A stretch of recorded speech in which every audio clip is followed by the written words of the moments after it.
Buenas tardes, bienvenidas, bienvenidos al tercer Congreso Internacional Multidisciplinario de Empatía. Vamos a comenzar de una manera distinta, ¿no? Vamos a comenzar con un taller precongresual, es decir, la inauguración, que sepan que la tienen esta tarde a las 18:45. Hemos querido ir a hacer la inauguración y presentarles a todos ustedes pues, un edificio más noble, el origen de nuestra universidad, y en este caso va a ser en el rectorado. A las 18:45 están todas ustedes invitadas a la inauguración. Ahí tendremos los discursos oficiales de las presidentas o del presidente del Congreso, más las autoridades, incluso el rector de la universidad y, por supuesto, por la presidenta de la Red de Empatía Iberoamericana, ¿no? Entonces, yo simplemente les quiero dar las gracias por estar aquí, por haber decidido pasar estas horas con nosotros. Vamos a dar paso al programa, intentando ajustarnos al tiempo que marca el programa, porque recuerden que esto se está emitiendo en directo y hay ahora mismo 300 personas conectadas o con enlace para conectarse en cualquier momento, ¿no? La mayoría de Latinoamérica. Con lo cual, les agradezco de nuevo todo lo que han empujado para que este congreso fuera un éxito en números, ¿vale? Recuerden que en algunos momentos, cada uno tiene su programa, puede consultar en muy poquitos momentos, pero algunos 4 momentos va a haber una doble sala, una doble multisala. Y de hecho empezamos con una multisala hoy. Hoy a las 4 empieza en una sala contigua, en el laboratorio de terapia ocupacional, las comunicaciones orales de las que alguna de vosotras seréis comunicadoras. Entonces, pues a las 4 menos 10 tendréis que saliros, ¿vale? Para poder estar a tiempo en la otra sala para poder llevar a cabo vuestra comunicación oral. Y luego, si queréis, os incorporáis o nos incorporamos al taller precongresual. Y yo no me voy a dilatar más tiempo, ¿no? Tienen todo en el programa, tienen todo en la bolsita que se les ha dado, ¿de acuerdo? Sí que les recomiendo, así nos lo hizo llegar el doctor Víctor Díaz, que escanearan ese QR, porque ahí van a acceder a 3 artículos, de los cuales 2 de ellos van a ser o van a formar parte del trabajo de este taller. ¿Los 3? Vale, pues los 3 van a formar parte del trabajo, ¿no?, de este taller. Les voy a dejar con la doctora Sara Huerta, muchas de vosotras también la conocéis. Es la presidenta de la Red Iberoamericana de Empatía, profesora de la Universidad Veracruzana, y me considero buen amigo de ella. Y es un placer, Sara, pues que lógicamente me invitaras y me empujaras a montar este evento, y es un placer tenerte aquí en la que considero mi casa. ¿De acuerdo? Así que ya todo tuyo, comenzamos con el taller. Muchísimas gracias. Gracias, gracias, Ives. Bueno, ¿cómo están? Buenas tardes. Iba a decir buenos días, pero es que esto del cambio de horario es un poco complicado. Bueno, pues agradecer nuevamente a la Universidad de Extremadura, a este campus maravilloso que es la Facultad de Enfermería y Terapia Ocupacional, a su máxima autoridad aquí presente, el doctor Raúl Roncero Martín, que siempre es un aliado de América Latina, no solamente de la enfermería, y hoy, bueno, un aliado importante para quienes nos dedicamos al estudio de la empatía.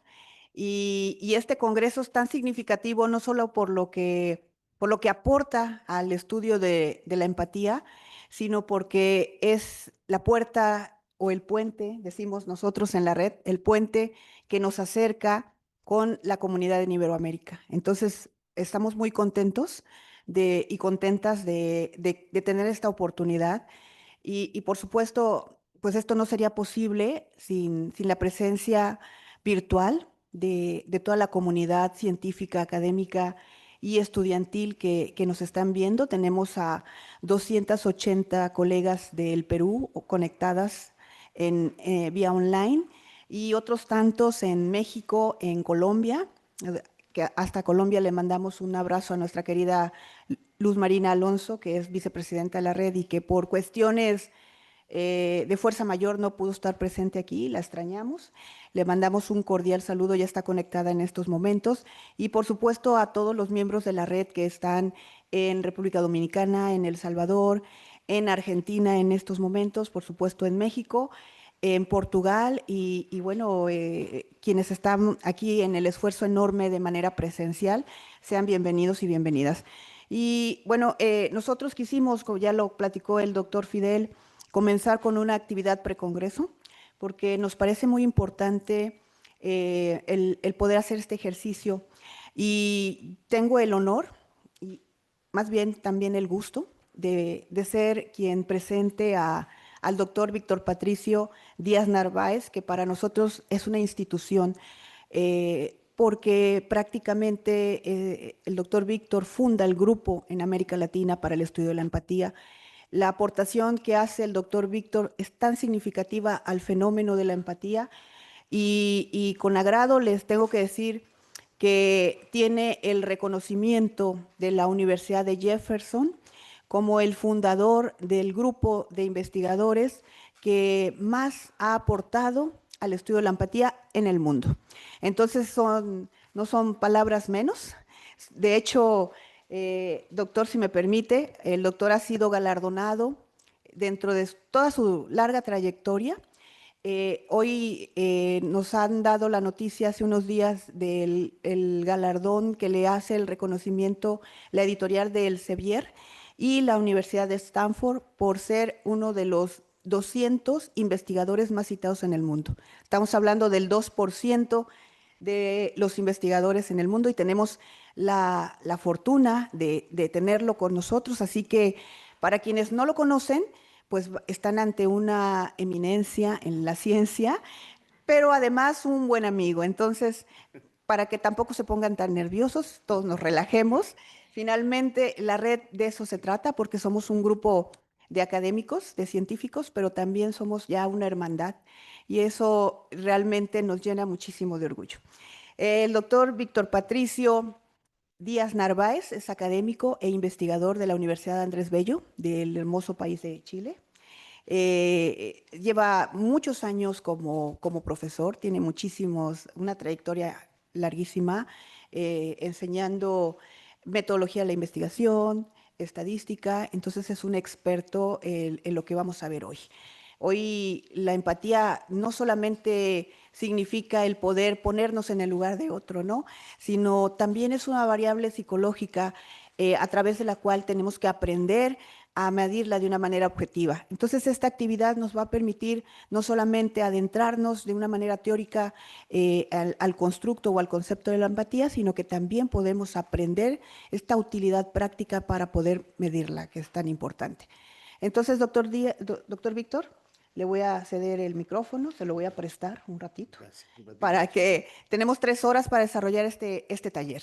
¿Sí? Ok. Tenemos, se va a dividir en 2 tiempos. El primer tiempo será una exposición teórica y posteriormente vamos a tener una actividad práctica, porque de eso se trata, es un taller, y ya el doctor les irá dando las indicaciones.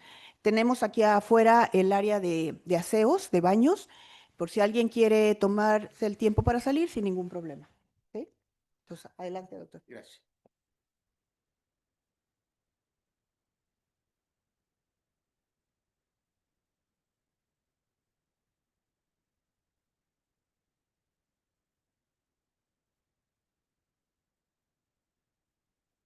Bien, primero que todo quiero dar las gracias a la Universidad de Extremadura por darnos la oportunidad de estar acá. Es un honor para nosotros, para la red de empatía y para los que investigamos empatía en América Latina, estar presente acá y que nos hayan acogido de una manera tan grandiosa y tan, digamos, amable, ¿no?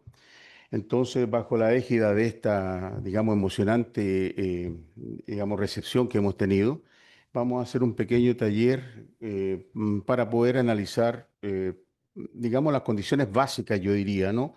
Desde el punto de vista estadístico, para poder realmente extraer la información que se requiere, que sea, digamos, correcta y además que sea fundamentalmente válida para hacer inferencias en el campo de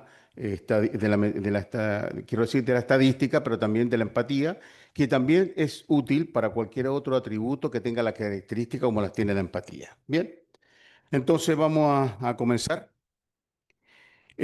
Bueno, aquí les traemos un paisaje de Chile, ojalá que les guste, ¿ya? ahí tenemos un huemul, y ese es el sur de Chile. Eh, eh, Espero que le emocione, que a mí me emociona mucho ver que mi país es tan bonito, ¿no? Entonces, bueno, espero también que a ustedes le emocione. Bien, entonces, ¿de qué se trata este curso? De analizar la psicometría de la empatía. Bien, entonces la pregunta está ahí, ¿ya? Ahí está clarísima y dice, ¿por qué el estudio de la empatía debe someterse a pruebas psicométricas? Entonces, en otras palabras, que estamos diciendo que el estudio psicométrico de la empatía es una obligación, no es una opción, ¿ya? Entonces, en ese contexto, bueno, primero tenemos que, antes de aplicar la psicometría, tenemos que tener absolutamente claro en qué consiste la variable que vamos a medir. Si no tenemos claro qué vamos a medir, va a ser imposible que la psicometría pueda suplir el conocimiento y la inferencia que se puedan sacar a partir de precisamente las consecuencias del análisis estadístico, ¿ya? Entonces, primero vamos a clarificar un poco los elementos básicos de la empatía para tener absolutamente claro este comportamiento de esta variable. Bien, entonces, primero que todo, tenemos que tener claro que nuestro objetivo en el campo digamos, de la salud en cada uno de nuestros países no es lograr la empatía en sí mismo solamente, sino fundamentalmente lograr la humanización en la atención del paciente. Y como dice ahí, esta humanización en la atención del paciente tiene aspectos biológicos, tiene aspectos psicológicos, tiene aspectos sociales y culturales, ¿ya? Pero también tiene la variable empática incidiendo en el proceso de humanización y entonces, esta pregunta nos lleva a plantearnos, o esta afirmación nos llega a plantearnos lo siguiente, digamos, si nuestro objetivo es la humanización en la atención de nuestros pacientes, entonces la empatía por sí misma no logra ese proceso. Pero cuando se logra la humanización en la atención del paciente, esa humanización tampoco puede ser al margen de digamos, de presentar este atributo que se llamamos empatía. Bien, entonces hay que tener clara esta diferencia, ¿no? Tener médicos, enfermeros empáticos no implica la humanización de la atención del paciente. La humanización de la atención del paciente es mucho mayor, es un campo mayor.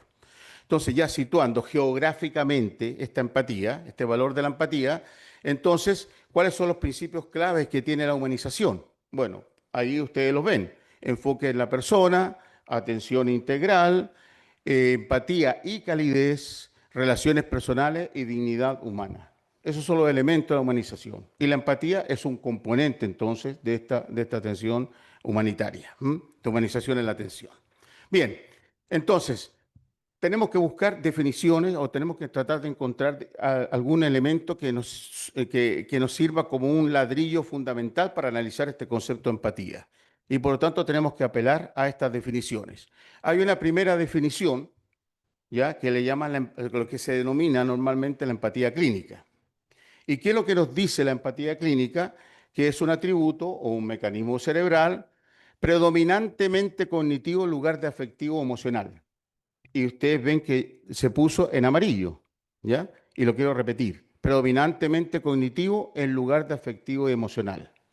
¿Qué implica una comprensión del dolor y el sufrimiento del paciente combinado con una capacidad de comunicar esta comprensión y una intención de ayudar? Esta definición la define Hoyat et al. Sin embargo, existen otras definiciones, como la capacidad de comprender cognitiva y emocionalmente a un paciente, lograr la comunicación de esa comprensión a ellos y generar motivación y la acción práctica de ayudar al paciente. Parece ser que estas definiciones son iguales, pero no son iguales. La primera predomina el aspecto cognitivo y en la segunda, lo cognitivo y lo emocional ocupan un mismo papel o un mismo importante papel. Entonces, ahí, en estas, digamos, dos definiciones generales que existen, hay que tomar un partido, porque a partir de la definición o la adquisición de una de estas investigaciones serán nuestras conclusiones que haremos en el campo de la empatía. Bueno, entonces, el principal desacuerdo, como ahí aparece, ya se los dije, está en la inclusión de un componente afectivo y la función que ejerce las emociones en el proceso de comprensión cognitiva del estado interno del paciente. Entonces, para poder entender este proceso, tenemos que entender también la filogenia y la ontogenia de la empatía y la integración de ambos conceptos. Bien, entonces vamos a empezar por analizar y por decir que el proceso de empatía o de formación empática, es decir, las estructuras cerebrales que son el fundamento biológico de la empatía, tardaron nada menos que 10 millones de años en el proceso evolutivo de la población humana. Es decir, la empatía que ustedes tienen es el producto de la evolución de 10 millones de años, donde hay dos puntos de inflexión, que está el Homo habilis, más o menos, digamos, a los 2 millones o 1.800.000 años. Después tenemos el Homo erectus, cerca de 800.000 años. Y por último tenemos el Homo sapiens en los últimos 100.000 años. Es ahí cómo se va conformando la empatía. Entonces la filogenia, evidentemente la construcción o la acumulación de toda la información genética que permite que cuando el niño nazca, digamos, tenga todas las estructuras básicas para poder generar la empatía, lo cual evidentemente no es suficiente la filogenia para tal efecto, porque también la ontogenia ya también ocupa un papel muy importante en el desarrollo de la empatía. Muy importante en el desarrollo de la empatía. Bien, entonces, sobre esta base, digamos, tenemos que apelar inmediatamente a la teoría de la mente. O sea, no podemos hablar, porque la teoría de la mente es producto, digamos, de efectivamente el proceso, digamos, de filogenia. Entonces, ¿qué es lo que es la teoría de la mente o TOM? ¿Ya? Es una habilidad que tiene el ser humano, que adquirió el ser humano a partir de estos 10 millones de años, ¿ya? Para conceptualizar los estados mentales de otras personas, que son las metarepresentaciones, para así poder explicar y predecir en gran parte de su comportamiento. Eso es lo que permite la TOM. Por lo tanto, aquellos que no puedan desarrollar la TOM o lo hagan con deficiencia, no pueden adquirir esta habilidad de conceptualizar los estados mentales de otra persona. Es decir, no puede desarrollar empatía. Y entonces, ¿cuál es el sustrato neuronal? Bueno, ahí ustedes lo tienen. En general, esos son los dos elementos fundamentales del sustrato neuronal que tiene que ver con la TOM, ¿ya? O que se supone que tiene que ver con la TOM. Entonces, la capacidad de la TOM comprende siempre una variedad de procesos cognitivos que van a surgir de procesos largos y cortos del desarrollo. El proceso largo, la filogenia; el proceso corto, la ontogenia. Bien, bueno, entonces, a partir de ahí, nosotros podemos señalar que la capacidad de la TOM está compuesta por capacidades propias que son significativas para ella misma, que son las metacognitivas. ¿Qué son estas capacidades metacognitivas? Bueno, tenemos las metarepresentaciones, que de alguna manera ya lo dijimos, la recursividad y las funciones ejecutivas, que están todas asociadas a sistemas cognitivos, y estos sistemas cognitivos van a ser bloques de construcción sobre las cuales van a aparecer durante el desarrollo filogenético. Es decir, estos 10 millones de años permiten, digamos, desarrollar esta capacidad de la TOM. Entonces, ¿qué significan las metarepresentaciones? Para aquellos que no lo saben, es la capacidad del sujeto normal de pensar e imaginar el estado de otros individuos, y se desarrolla durante la infancia. Es decir, la empatía no es algo que se puede aprender a los 30 años. Se comienza a desarrollar en la infancia. Y después veremos algún aspecto interesante acerca de este problema. Y se desarrollan bajo ciertas condiciones de interacción social. Por lo tanto, si no existen estas condiciones de interacción social, no va a haber desarrollo entonces de estas metarepresentaciones. Y el aspecto cognitivo o la dimensión cognitiva de la empatía no se va a poder desarrollar, digamos, normalmente.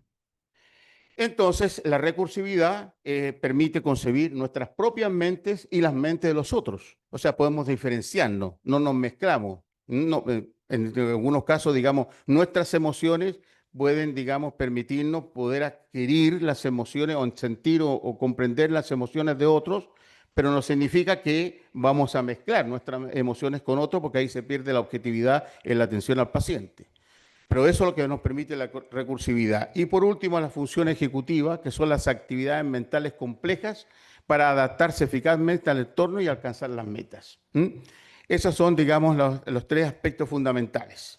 Entonces, bueno, ¿qué son las funciones ejecutivas? Bueno, son las rutinas responsables de la monitorización y regulación de los procesos cognitivos durante la realización de tareas cognitivas complejas. Y estas se realizan o se van consolidando desde la infancia. Ustedes ven los niños que están haciendo ahí función ejecutiva. ¿Mm? Y estos elementos claves que incluyen o que están incluyendo, digamos, o que se incluyen en la función ejecutiva. Bueno, estos 6 elementos esencialmente, hay más, pero esencialmente son estos. Anticipación y desarrollo de la atención, control de impulso y autorregulación, flexibilidad mental y utilización de retroalimentación o realimentación, planificación y organización, selección de forma efectiva estrategia para resolver problemas y monitorización. ¿Ya? Estos son los elementos que incluyen las funciones, o algunos claves, digamos, que influyen en la función ejecutiva. Y estos se van desarrollando, ¿cuándo? A partir de la infancia o en la infancia. Bien, entonces, por otra parte, tenemos la neurona espejo, que ustedes han oído hablar, yo creo que muchos conocen ya esencialmente en ella. Lo principal es que sabemos que la conducta humana tiene contenido y forma. La forma es como se expresan normalmente las personas, pero el contenido es lo que lleva adentro, lo que piensa la persona, ¿ya? Entonces, ¿qué es lo que nosotros vemos? Normalmente vemos la forma, vemos la acción de las personas y no cómo están pensando las personas, no su contenido. Entonces, si se desea entender el contenido de la conducta de los sujetos y además, en algunos casos, cuando es positiva, poder replicarlas, se requiere de un sistema de procesamiento central conceptual que permita interpretar y darle significado a la conducta humana. Y eso, evidentemente, para los que trabajan en el campo de la salud, es fundamental. Es fundamental para poder atender bien al paciente. Bien, entonces, partiendo de esta base, entonces las neuronas espejos, ¿qué es lo que son? Son células cerebrales que se activan tanto cuando una persona realiza una acción como cuando observa a otra persona realizarla. Bien, ahí se activan esta famosa neurona de espejo. Entonces, ¿qué permite este mecanismo? En esencia, va a permitir comprender las intenciones de los demás, facilita el aprendizaje por imitación y es clave para la construcción de la empatía en términos de formación de lazos sociales. ¿Y cuándo se produce este desarrollo de la neurona de espejo? A partir de la infancia o de la temprana infancia incluso. Bien, entonces ahí tenemos la base, digamos, neurobiológica que tiene que ver con el desarrollo de la neurona espejo. Como no vamos a tratar ese tema, no es el momento, digamos, está informado ahí, para que ustedes lo conozcan simplemente. Entonces, ¿qué se ha encontrado en el campo empírico o qué hallazgo hay desde el punto de vista empírico? Se ha concentrado, se ha planteado la necesidad de modelar de alguna manera la cognición social como un constructo jerárquico multinivel. Es decir, la empatía no es un concepto mononivel, sino multinivel. Es decir, la empatía es un atributo complejo, ¿ya? Porque tiene muchos aspectos que ya los veremos más adelante. Bien, donde la activación de los procesos cognitivos y afectivos, ¿verdad?, interactúan entre sí para participar de forma relevante. Es decir, la empatía es, digamos, un atributo que tiene niveles que interactúan los niveles entre sí para poder expresar, digamos, una conducta empática. Entonces, respecto a esto, como dice ahí, es importante considerar la idea de que las emociones influyen en los procesos cognitivos y por ende en la empatía. E incluso hay trabajo de algunos colegas que han llegado a determinar que cuando el proceso de observación se realiza con algún grado de emoción, la capacidad cognitiva aumenta. Aumenta en forma sostenible. Bien. Entonces, a eso se le llama alta siliencia emocional. ¿Conocen el concepto de siliencia emocional? ¿No lo conocen? Vamos, inteligencia artificial, vamos a buscar saliencia emocional. Vamos a buscarla ahí en internet. ¿Ya? Vamos a buscar el concepto de saliencia emocional.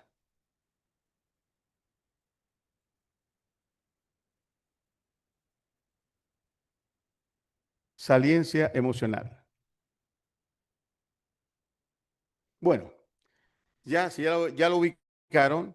Bueno, ¿qué pasa? Que los estímulos que tienen alta saliencia emocional van a ser capaces de capturar mejor la atención y favorecen las funciones ejecutivas como el control inhibitorio y la memoria de trabajo. Por lo tanto, sugiere, evidentemente, que la intensidad emocional puede modular de alguna manera la capacidad empática. Y esto está diciendo que de las dos definiciones que vimos al principio, ya es la segunda, parece ser, la que tiene mayor, digamos, fundamento, digamos, empírico. ¿Mm? Por lo tanto, la empatía es la interacción de lo emocional y lo cognitivo. Y cuando interactúan correctamente en la proporción correcta, entonces podemos tener una conducta empática, digamos, adecuada. Bien, entonces, ¿qué pasa? Que la sintonía emocional de los profesionales de la salud en general contribuye en gran medida o debe contribuir en gran medida al objetivo cognitivo de comprender las emociones de los pacientes. Y esto tiene implicaciones importantes, ¿ya? Para la enseñanza de la empatía. Bien, y entonces, como decimos, o como dijimos hace un momentito, ya explicamos de algún modo la filogenia y lo que implica la filogenia, lo que produce la filogenia. Ahora vamos a ver la ontogenia rápidamente. ¿Mm? ¿Qué pasa al nacer? ¿Ya? Al nacer, los sistemas de percepción básicos en los niños recién nacidos están programados para ser sensibles a la información del entorno social. Bien, entonces, ¿qué pasa? Los humanos tenemos la propiedad de nacer con el circuito neuronal que implementa dos aspectos esenciales. Primero, el afecto central, ¿m? Que puede describirse mediante valencia hedónica y excitación. Así se hace. Y en segundo lugar, une información sensorial y sómato visceral. Aunque ustedes piensen que los niños están recién nacidos y no están procesando nada, están equivocados. Ya están procesando. Están procesando. Y entonces se realiza todo esto con el objeto de crear representaciones significativas que puedan usarse para navegar con seguridad por el mundo en el futuro. Por lo tanto, esto es necesariamente una forma de evolucionar positivamente y tener éxito evolutivo. Bueno, entonces la conducta prosocial, que es característico de la conducta empática, es el reflejo o producto final de interacciones entre múltiples sistemas neuronales que se integran bien a lo largo de la filogenia y la ontogenia. Y por tanto, en la empatía subyacente, es decir, detrás de este concepto de empatía en general y las conductas prosociales existen muchos procesos convergentes. ¿Cuáles son? La atención, el procesamiento de estímulos afectivos, el apego, la regulación de la propia excitación emocional, la motivación para ayudar y por último, todos estos sistemas operan en paralelo y están muy influenciados por los contextos sociales y el aprendizaje. Luego, la infancia es fundamental para el desarrollo correcto de la empatía. Bien, entonces, la intensidad de las reacciones emocionales, ¿verdad? Que puedan surgir del efecto de los demás, se va a comportar como una asíntota con respecto a la edad. Es decir, una asíntota con respecto a la edad, es decir, que en la medida que pasa la edad, estas reacciones emocionales van a ir aumentando hasta llegar a un valor o una curva exponencial. Y está sostenida, evidentemente, por una estructura biológica sostenida que se va desarrollando a lo largo de la formación de la estructura y sobre todo las redes neuronales que van a poder conectar el sistema límbico, que es el sistema que sostiene la emocionalidad, con el sistema orbitofrontal, que sostiene la parte cognitiva del ser humano. Bueno, entonces, esto depende particularmente de las conexiones recíprocas entre el tronco del encéfalo, la corteza cingulada anterior, la corteza prefrontal medial y la amígdala. ¿Mm? Es decir, en general participa el sistema límbico y el sistema orbitofrontal, tal como se lo había dicho. Entonces, por lo tanto, la capacidad de comprender los estados emocionales de los demás aumenta gradualmente con la edad.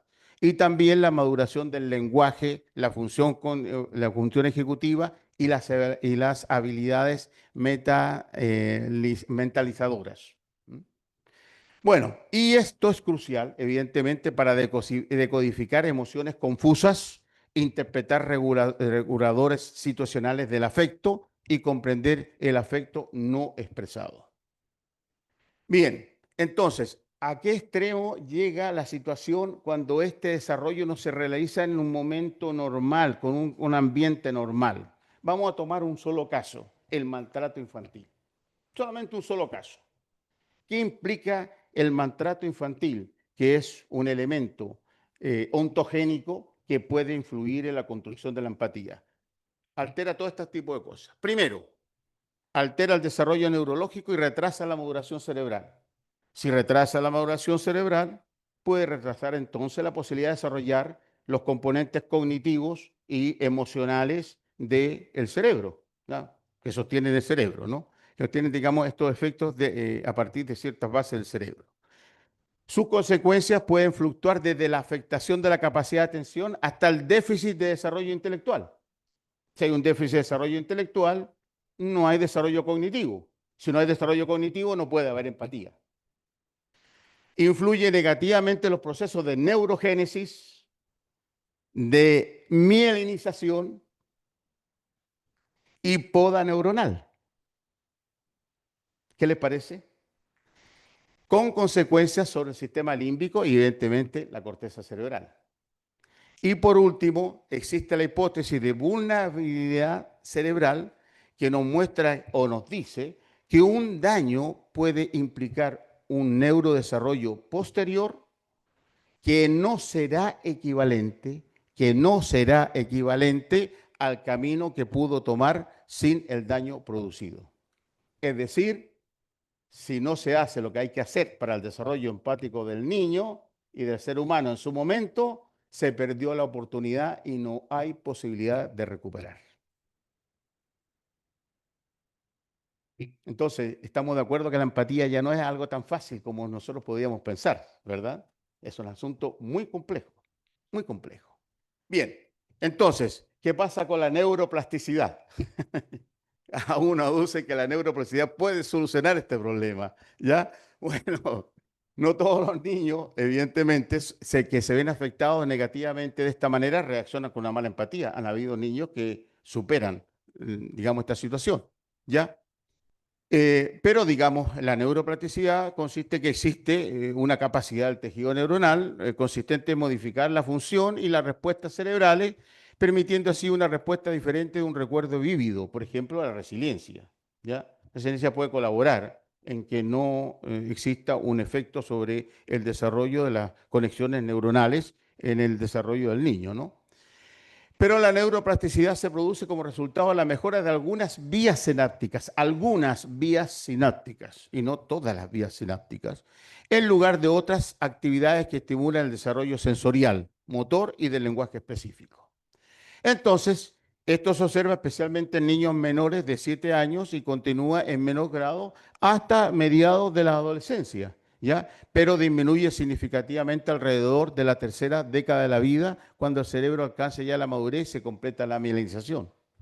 Entonces, por lo tanto, un daño puede implicar un neurodesarrollo que no será equivalente al camino que pudo tomar sin el daño producido, como lo dijimos, y esa es la hipótesis de vulnerabilidad cerebral. Por tanto, la neuroplasticidad no soluciona este problema. O al menos, hasta ahora no se ha probado que la neuroplasticidad, al producirse, que de hecho se produce, pueda recuperar la capacidad empática. No se ha probado.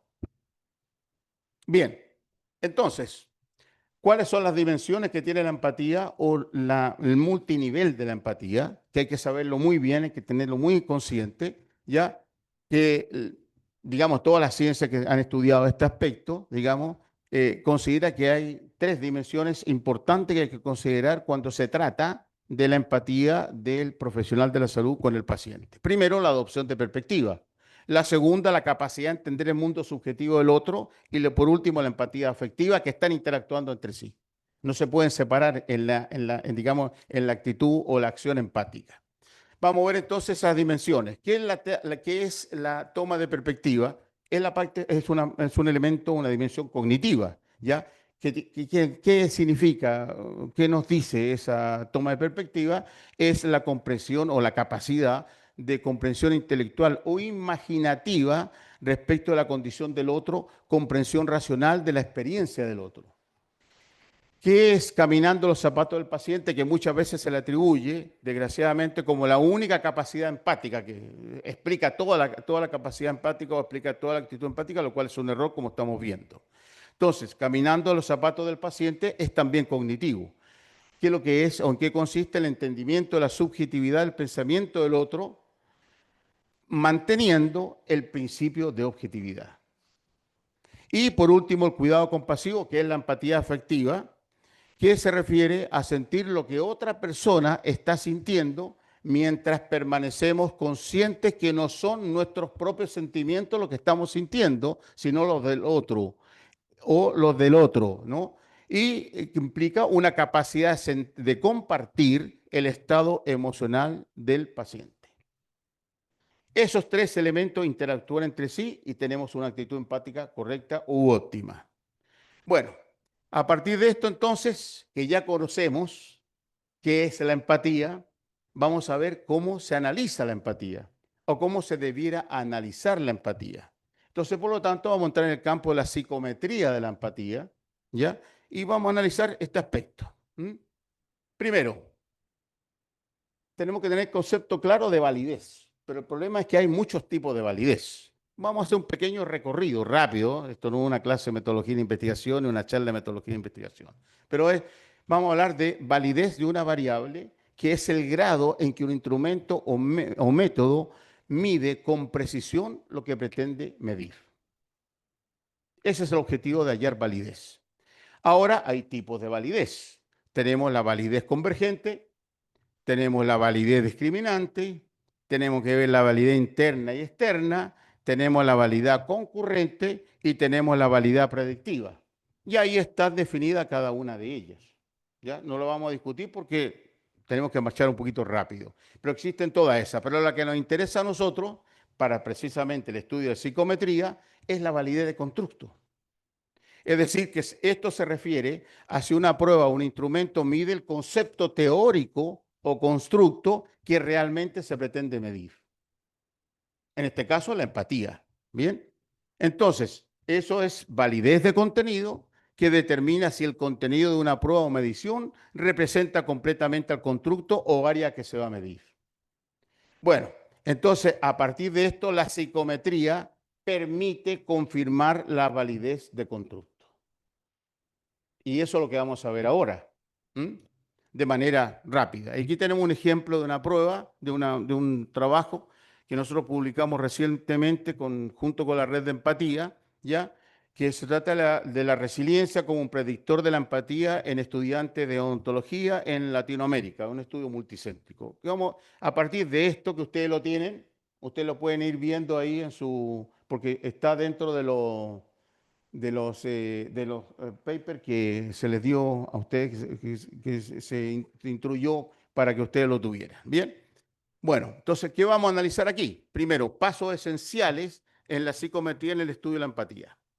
Primero, estimación de los estadígrafos que ustedes normalmente conocen, que son la media, la desviación estándar, la asimetría y la kurtosis. Para aquellos que sepan de, digamos, estadística, la simetría y la kurtosis nos permite saber si estamos frente a una distribución normal o no. Y eso es importante para el análisis estadístico que vamos a utilizar. Y ahí vemos el resultado en ese paper, precisamente de ese análisis, que ahí aparece Colombia con X valores de sujetos, después Ecuador y hay otros países más abajo. ¿Ya? Y ahí están sus respectivas medias, desviación estándar, digamos, asimetría y kurtosis.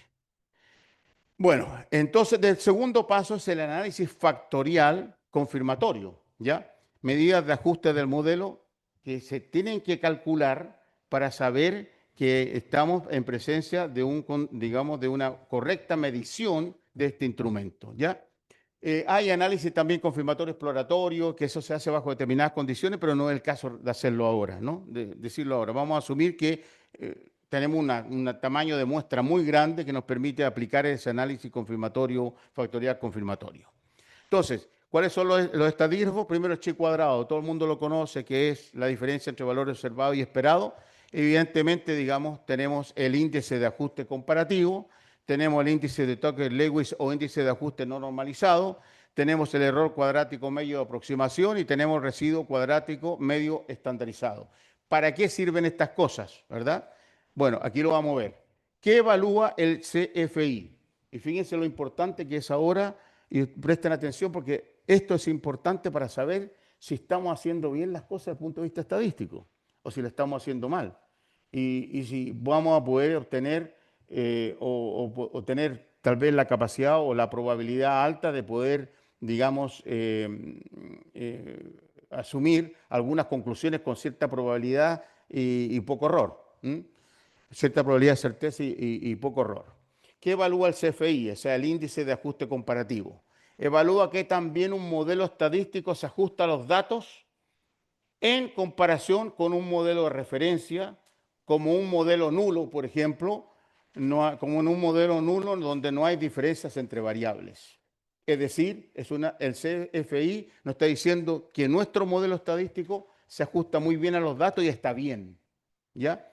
¿Cuáles son los valores que debe tener el CFI? Tienen que ser siempre mayores a 0.90. Y eso va a indicar un buen ajuste. El segundo, el TLI, que es el índice de Tucker-Lewis. ¿Ya? ¿Qué nos informa esto? Nos informa o que evalúa, ¿no? Que evalúa que también un modelo propuesto se ajusta a los datos y el TLI tiene que ser también mayor a 90 e indica un buen ajuste. Es decir, está ratificando el anterior. Está ratificando el anterior.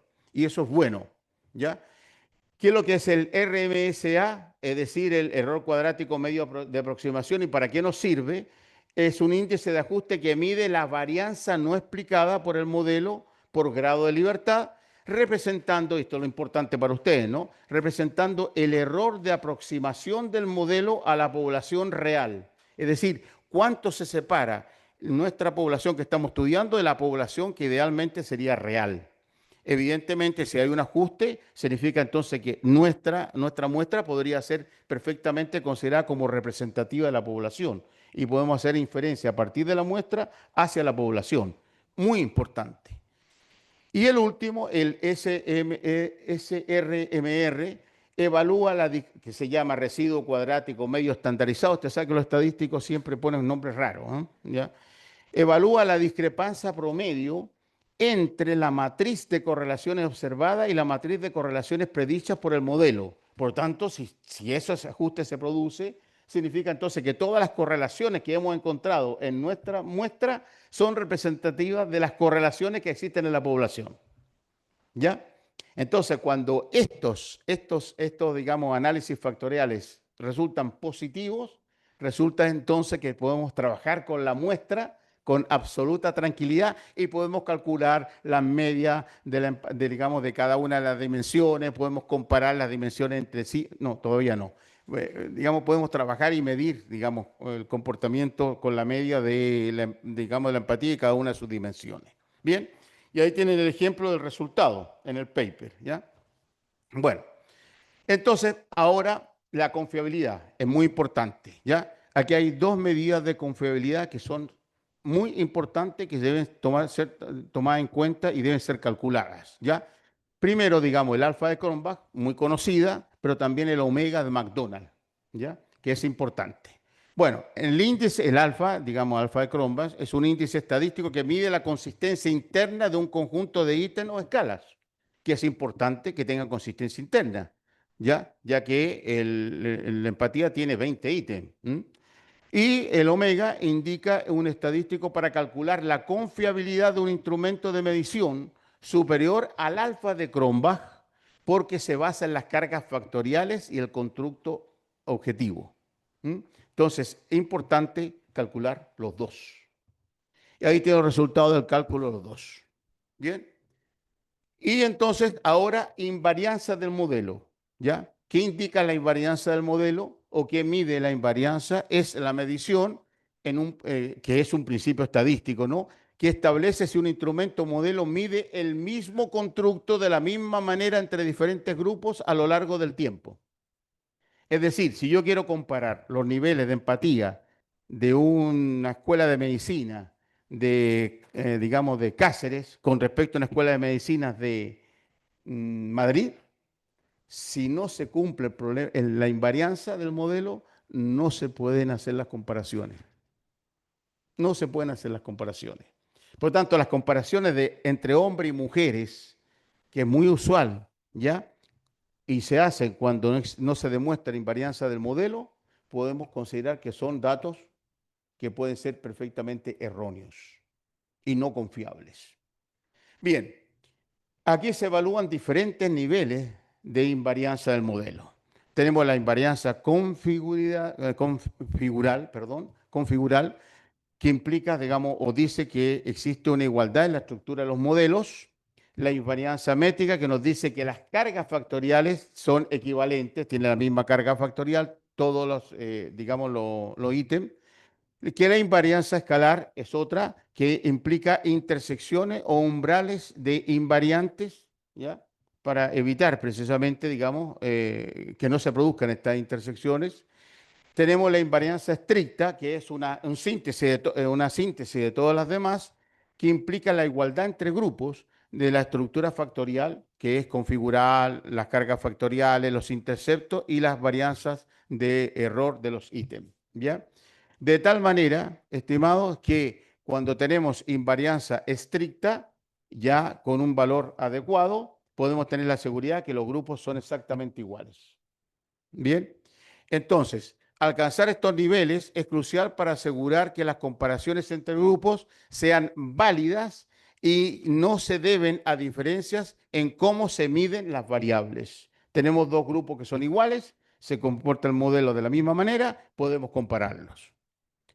Bien, y ahí tenemos el resultado ahí en el paper de esa situación. Y aquí tenemos la aplicación, digamos, por último, de las ecuaciones estructurales para poder relacionar cómo es el impacto de una variable que consideramos independiente sobre otra que es dependiente. En este caso, estamos viendo y analizando cómo la variable resiliencia que está a la izquierda, ya que tiene tres dimensiones, ecológica, ingeniería ecológica y adaptación, puede influir sobre las dimensiones de la empatía, que son cuidado con compasión, perspectiva, adopción de una perspectiva y caminando los zapatos del paciente. De tal manera que nosotros hicimos algo que no se hace habitualmente en las publicaciones y hemos tenido muy buena referencia a los trabajos nuestros hasta ahora, que es que hemos analizado cómo cada dimensión de la resiliencia actúa con cada dimensión de la empatía. Y podemos entonces definir ahí cuáles son los rasgos que están fallando, digamos, en los individuos que tienen ausencia de resiliencia en cualquiera de sus dimensiones y por lo tanto, cuáles son los rasgos que había que educarse para poder lograr resiliencia en nuestros estudiantes. Y cómo eso después podría, digamos, determinar que hay un cuidado, digamos, o que hay el cuidado de que la empatía alcanzada por los estudiantes no se vea afectada por eventos negativos externos, exógenos o internos, endógenos. ¿Ya?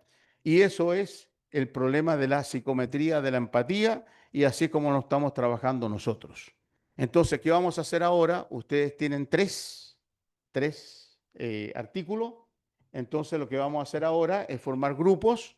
Cada uno de ustedes va a tomar un paper, el que ustedes estimen conveniente, lo van a analizar, van a ver si se cumplen lo que aquí se ha planteado y si se cumple, cuáles son las conclusiones que ustedes han sacado a través del análisis que van a hacer. Así que ahora tienen la posibilidad de poder aprender un poco de psicometría sin necesidad de cursos estadísticos pesados que nadie entiende, con ecuaciones complicadas, etcétera, etcétera, etcétera. Entonces ahora a trabajar. Tienen media hora para eso y después yo voy a elegir al grupo para venir a exponer. Tiene que venir a exponer. Claro, pueden usar esto, claro, pueden ir usando esto, no hay problema. ¿Cómo? Sí, pero ¿no los tenía cargado el Fidel? Sí, yo creo que sí. Ah, pero no sé dónde lo puso. Ahí.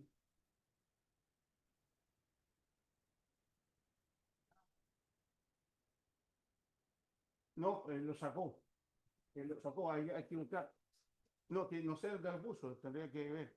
Hay que buscar a Fidel que venga para acá para que lo puedan ustedes cargar. Pero no puso al principio los QR, claro. ¿Alguien lo bajó con los QR o no?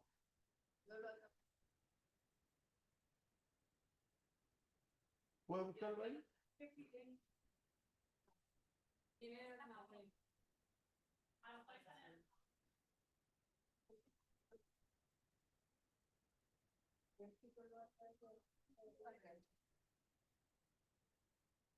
Vamos a ver si está por ahí. ¿A dónde?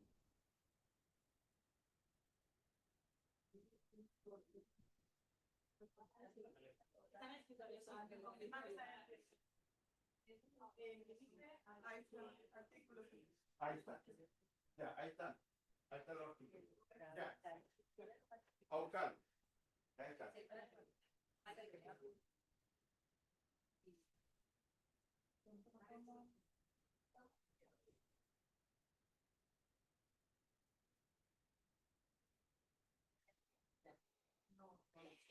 Ok, bueno, la doctora Vanessa Hola, mucho gusto. Vanessa Serrano de la Universidad del Norte, Colombia. Guadalupe Silva de la Universidad Nacional Pedro Enrique Ureña, República Dominicana. Vamos a tratar de hacer, ¿verdad?, ese análisis del segundo artículo, el de sinergia entre resiliencia y empatía. Entonces, se supone que íbamos a validar el proceso metodológico estadístico para el análisis factorial confirmatorio. Lo primero era validar la confiabilidad del instrumento, el alfa de Cronbach y el omega de McDonald's. Y ese valor ideal es mayor de 0.8 y para las diferentes dimensiones se obtuvo 0.86, 0.80 y 0.75 en ingeniería ecológica y adaptativa. En resiliencia, que entonces fue mayor de 0.8 y pasamos al segundo análisis, que son los diferentes indicadores del análisis factorial. El CFI, que es el índice de ajuste comparativo, y obtuvo, ahí teníamos entonces esa duda en empatía, que daba, los valores eran 0.86, 0.87, no llegaban al 0.90, entonces conversando dijimos que quien valida entonces si existe invarianza o no es el delta, y el delta debe estar por debajo de 0.05 y entonces ahí sí confiamos entonces en que es invariante.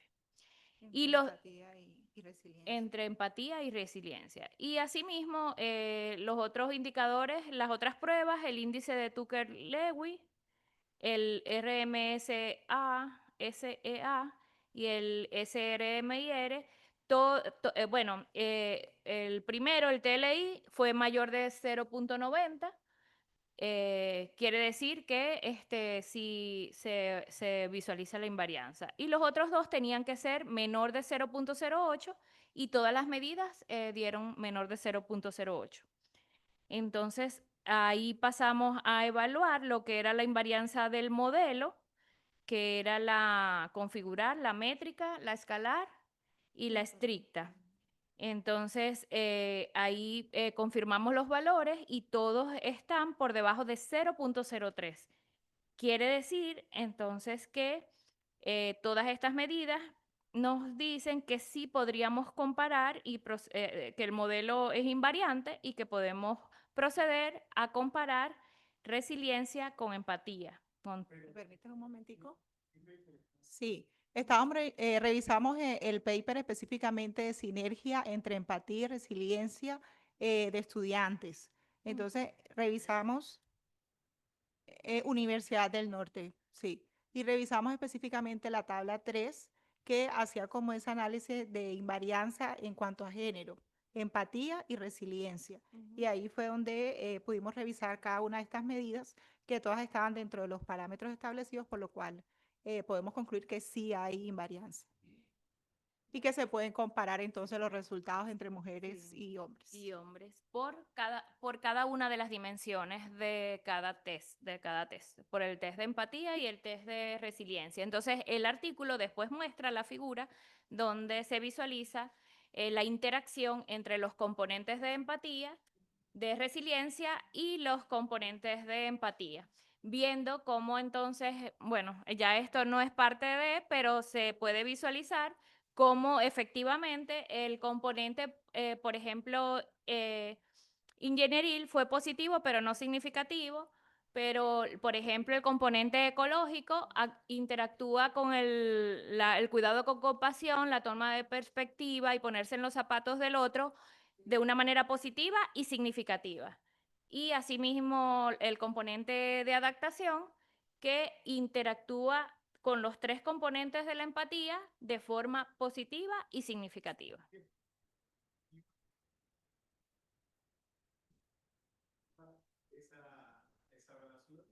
Que la resiliencia, que es nuestra variable independiente, tiene un efecto positivo, o sea que puede, a mayor resiliencia, mayor...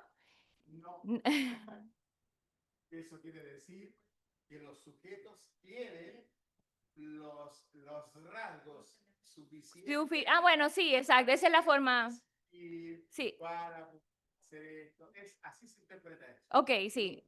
Estadístico nada más, ¿ya? Ok, sí, lo voy a hacer desde el punto de vista cualitativo, exacto. Desde el punto de cualitativo sería entonces que los individuos exactamente tendrían esa fortaleza o tienen cualidades para enfrentar cualquier problema. Ok, o sea que los resultados aplican para pues hacer esa comparación y siendo un poco más específicos en estudiantes del área de la salud de una universidad privada, que fue donde se hizo pues la medición. ¿Tiene relación con la pregunta? Si Sí, se la cumple interpretación. invarianza en empatía y se cumple la invarianza en resiliencia, además de esa comparación en general, ¿qué se podría hacer? Intervenciones dirigidas Medir las dos, siempre medir las dos. Claro. por sexo, la variación por sexo. No. Por sexo, sí. Por sexo. Efectivamente, por sexo. Porque se hizo específico, sexo. sí, por sexo. Sí. Completo. No incompleto, es la primera parte, doctor. Sí, Viene la la segunda primera. parte. Las investigadoras van Con otras variables. Que hay diferencia entre hombres y mujeres también para los efectos de la resiliencia sobre la empatía. ¿Ya? ¿Qué es lo que vamos a hacer ahora entonces? Vamos a hacer un estudio de 19.000 casos de resiliencia de todos los países y facultades de ciencia de la salud que están analizando, que son cerca de 20.000, y si nos sale ese cumplimiento de la invarianza, podemos ya decir definitivamente si las mujeres son menos o más o iguales de ser resilientes que los hombres, cosa que está pendiente todavía. Listo. Que la literatura de las revistas top todavía no lo define. Para allá vamos. Y ustedes van a ser coautoras de eso. Así es. Bueno, gracias. Gracias. Ahí está. ¿Está bien? Cuidado. Profesor es muy... Ya, yo creo que...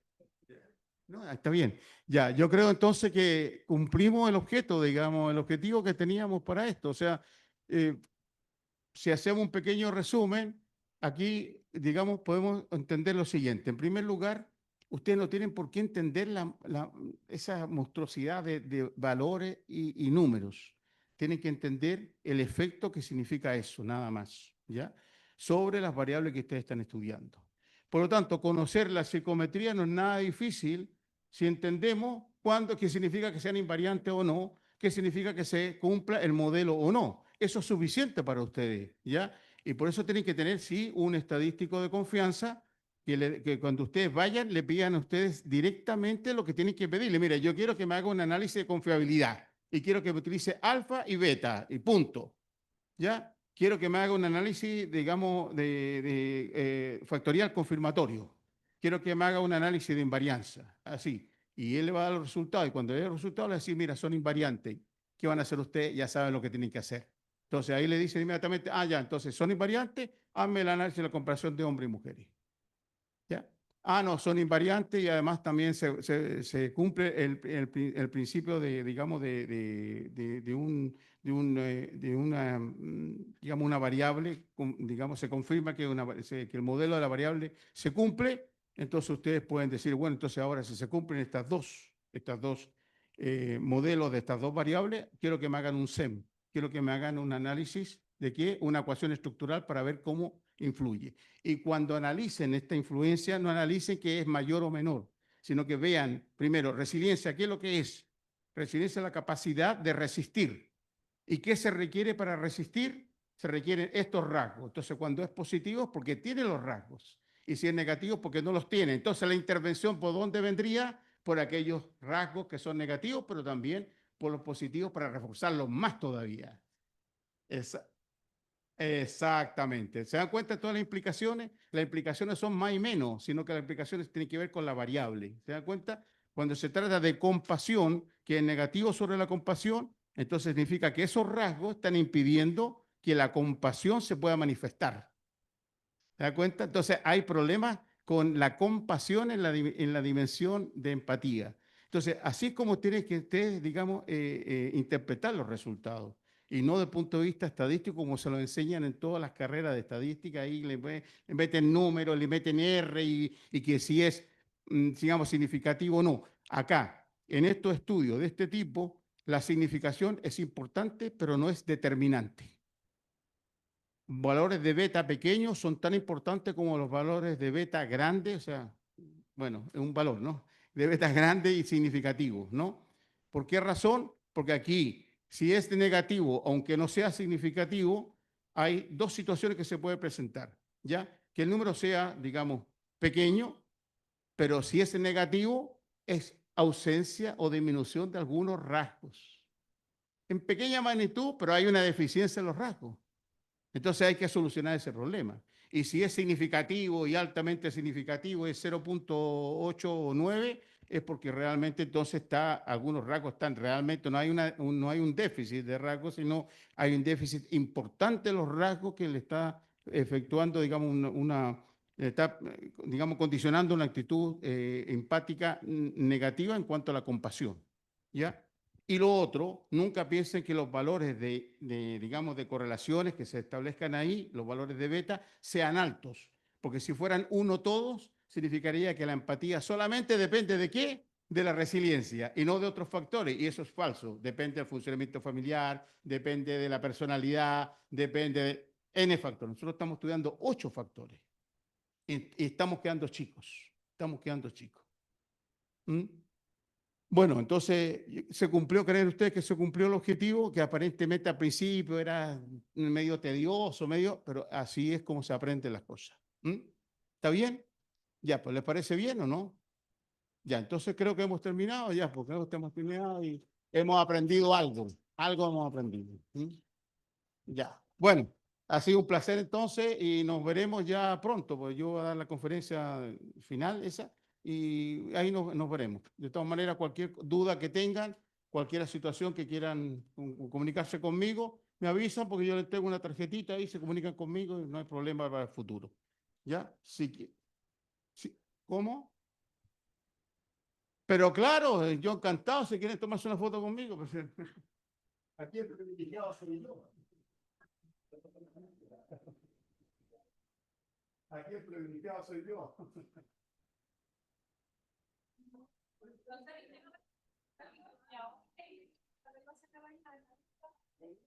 Que si no,